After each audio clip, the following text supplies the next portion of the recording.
Hi. John. John би хичээлээ хийх гэж байна. Одоо хэдүүлээ хамтдаа хичээлээ.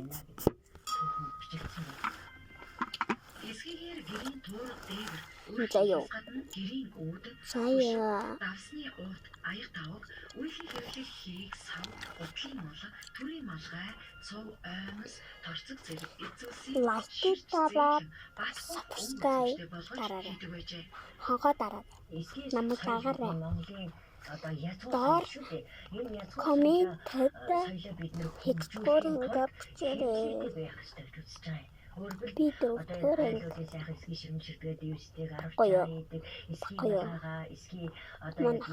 эсгийн шахаага тэ эсгийн цүнхч гэдэг юм эсгээгээр хийсэн бүтээгдэхүүнээ хэрэгжилж тэр хүмүүс чинь тэр бүтээгдэхүүний ач тусыг ойлгоно.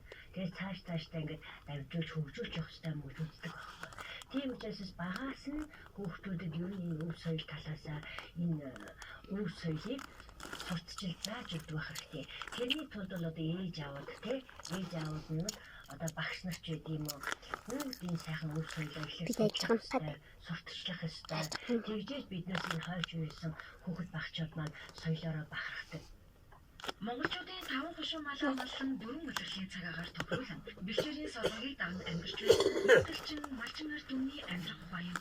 Монголчуудын анхны төр тус хүннүүчүүд малиносыг боловсруулж эсхий хийж хадгамал ширмэл урлагийг хөгжүүлж гэр орныхоо интерьер гоёл чимэглэл эдэл хэрэглэсээр ирсэн нь 1924 онд Харагийн ноён уулын булшнаас олдсон хүннүүгийн ширмэл ширдгээр нотлогдож байгаа юм. Уг ширдэл нь одоо Оросын албаны улсын Санкт Петербург хотын Эрмитаж музейд тал хэсэг нь харин нөгөө тал хэсэг нь Монголын үндэсний түүхийн музейд хадгалагдаж байгаа юм. Тиймээс монголчууд нэг эрт үеэс одоо хүртэл хүн төрөлхтний түүхэнд гайхамшигт эсхий урлагийн үнэтэй соёлын өвийг дэлхийн нийтэд түгээн дэлгэрүүлж дөрөвдүгээр ном 8 ширхэг ном байдаг юм биш.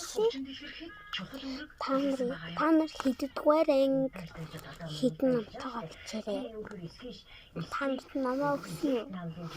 торгон зургтай хослуулж хийсэн маш гоё хосгүй ховор бүтээл байгаа байхгүй юу. Тэгээ бид нэг тусгай захиалагчийн хүсэлтэй 4 метрээс 5 метрийн хэмжээтэй Монгол зураачаар зургийг гаргуулад маш гоё бүтээл хийсэн. Тэр маань одоо хаш ховор үн цэнтэй бүтээл болж байгаа юм. Тэгээ энэ яагаад ховор гэж байгаа тэр эсгийн аргачийг хийхэд маш их хүний одоо сэтгэлийн нүхний гарын үр шингэж хийгддэг. Тэгээ бүх үйл явц нь гараараа хийгддэг байхгүй. Тэгэхээр чи хүн гараараа сэтгэлээ төвлөрүүлээд хийж